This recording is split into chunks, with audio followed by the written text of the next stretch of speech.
A fleeting glance or a stifled laugh that language has the ability to capture even when we're merely eavesdropping with our eyes closed. That's the power of Elvis Costello's poetry. His music is beyond belief. His voice echoes around the world. Lush and expansive, it's always been about the words for me. His words create worlds that are at once alien and so familiar. That's why lingering over the genius of the poetry itself is an incredibly rewarding activity.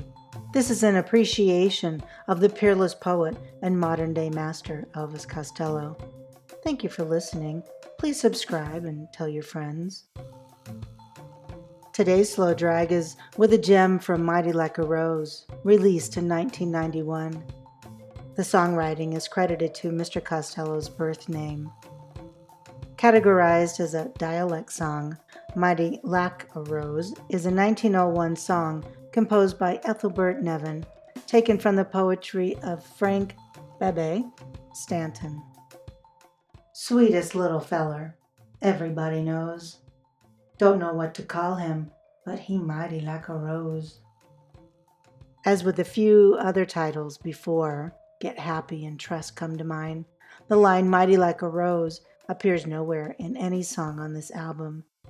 Famously, it would be another 5 years in 1996, 17 studio albums in, when there'd be an actual proper title track for one of his releases.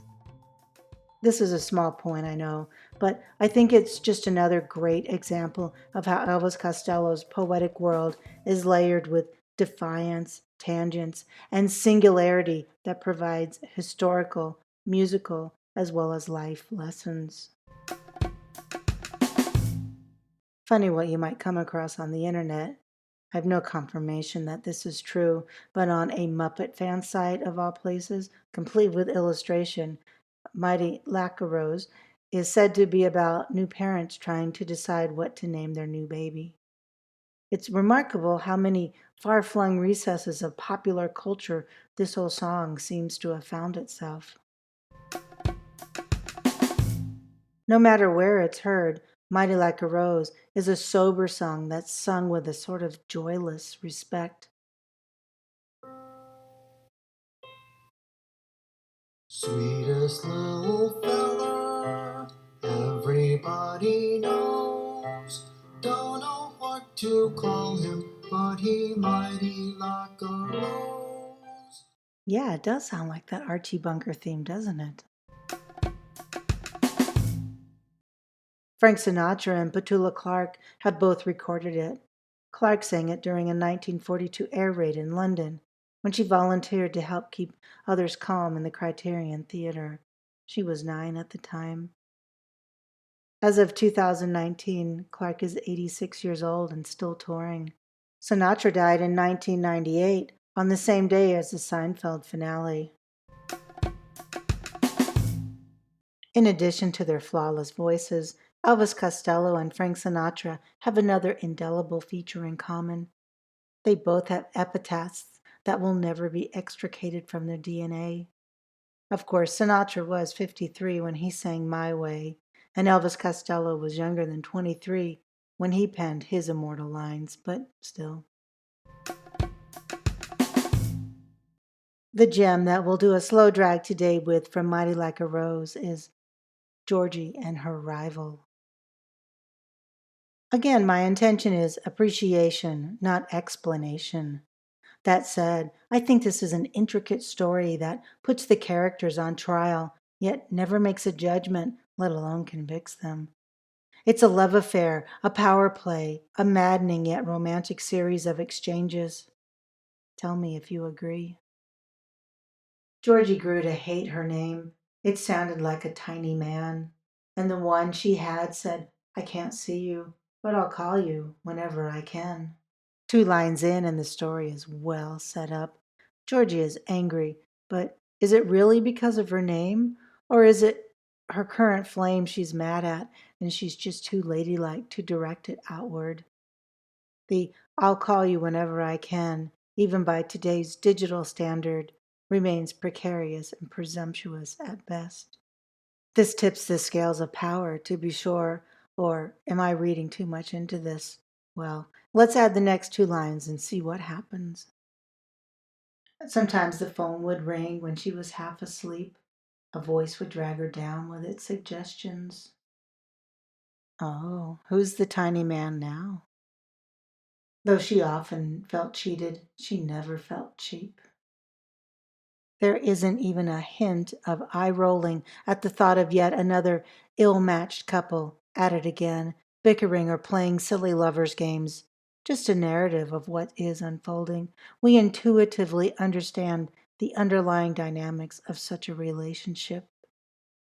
It can't be overstated enough how so many of his female characters are strong, three dimensional, and rarely mere objects of scorn or desire in order to fill up a 3 minute rock and roll song.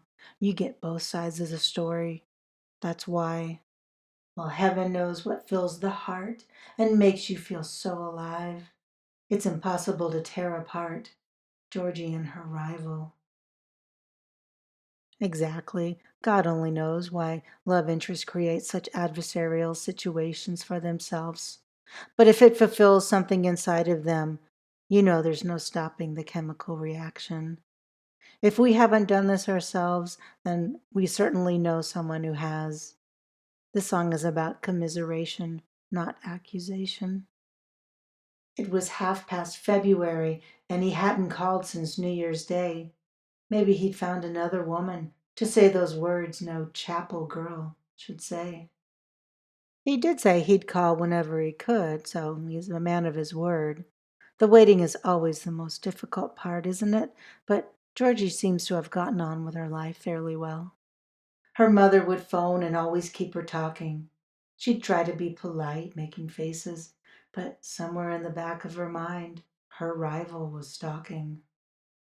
I love the imagery of making faces. We all do it, but never seem to wonder if the person on the other end is doing the same thing. Let's also take time to consider the support Georgie seems to have.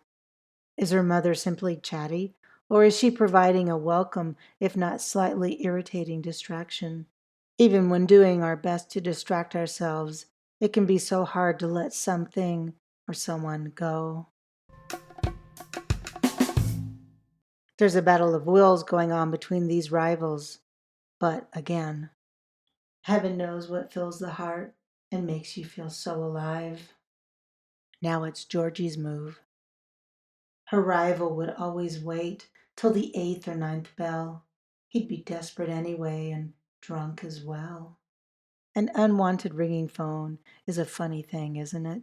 We used to get really quiet until it stopped. Now we just hit reject. Now the battle's really getting complicated, just like love. Georgie gives in, hangs up on her mom, who, as mentioned, was probably just trying to keep her from calling her rival, only to find that he's not giving in either, no matter how vulnerable he is to her advances. That agonizing distance between the first ring and the last minute when pride might come before the fall. But what's in it for Georgie? She seems to have blinked first. Well, she's in much more control of this situation than a mere promise to call whenever he can. She's called his bluff, maybe. She knows exactly what she's doing. She always liked to hurt him, to prove he was prepared, to love her any way that she wanted, so she could tell which she preferred. There is so much insight shined on the machinations of a love affair or an idealized flirtation that is hard to not internalize, hard to not smile or cringe at, depending on your personal situation. I've had opportunities to both cringe and smile at this passage. Is it possible to be so calculating when it comes to affairs of the heart? Is it possible to not be calculating? Oh, wow, you'll never guess what he does next. Please forgive my enthusiasm. I figure since what comes next is slightly scandalous, I might as well excite the senses by framing it in the form of a piece of gossip. He sat up with his address book, trying to think what mood he's in. His finger traced past Georgie's name to someone who needed less persuading. Georgie might as well be a Chinese takeaway menu and a stack that her rival sifts through. The honesty of his actions, however, makes it difficult to condemn or even truly form an opinion about him or his behavior. Pressuring Georgie is a fool's errand, he's learned. Not even silly telephone games have worked. So instead of continuing to be a creep with her, he's attempting to move on to someone more apt to take the bait. The more I learn about Georgie, the more I like and slightly fear her. The more I hear about her rival, the more I appreciate his honesty, regardless of his intentions. Georgie knows her mind, and by extension, so too does her rival. In reality, neither one has done anything right. Neither one has done anything wrong. There is either no villain in this piece, or there are two villains. The honesty and motivation makes it difficult to condemn or applaud each other's actions. The way the words are framed, there is no reason to come to either conclusion. Just enjoy a little love affair. The radio plays a lover's symphony. The number you have dialed has been redirected. Now she puts him on the speakerphone whenever she has company. A redirected number typically means it's going to a new destination. If so, Georgie seems to have quite literally moved on. Who's the company, though? If it's her mom, then it seems only fair to share how she's not caved in to her rival's suggestions. If so, they're probably making faces together. It's always fun to be in cahoots. If the company is another love interest, then it might be cruel and unnecessary, but it was made clear how much she liked to hurt him in order to make him love her. Perhaps she is trying this on with her new rival as well, at the exact moment she is doing it to her speakerphone boyfriend.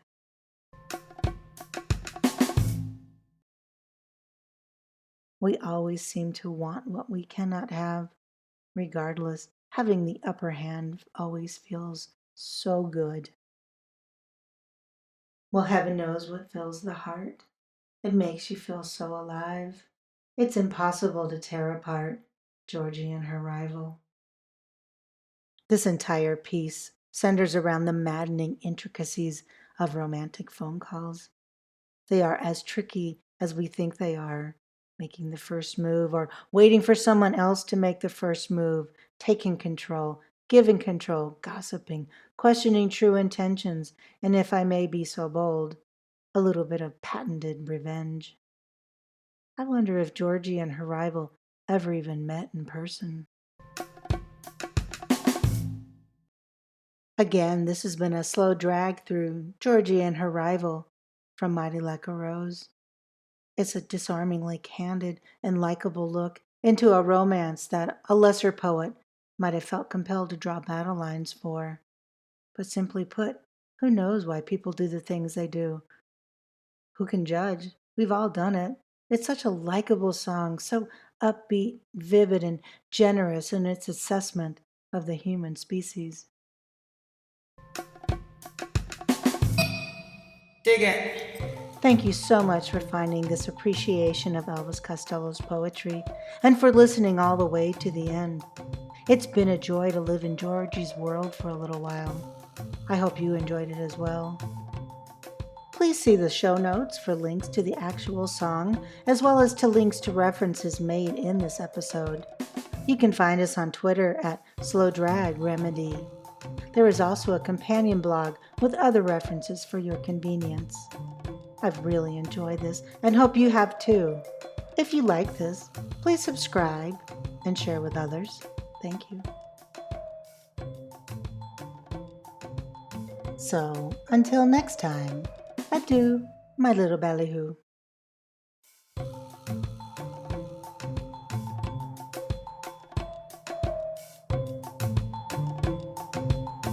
Slow drag with remedy.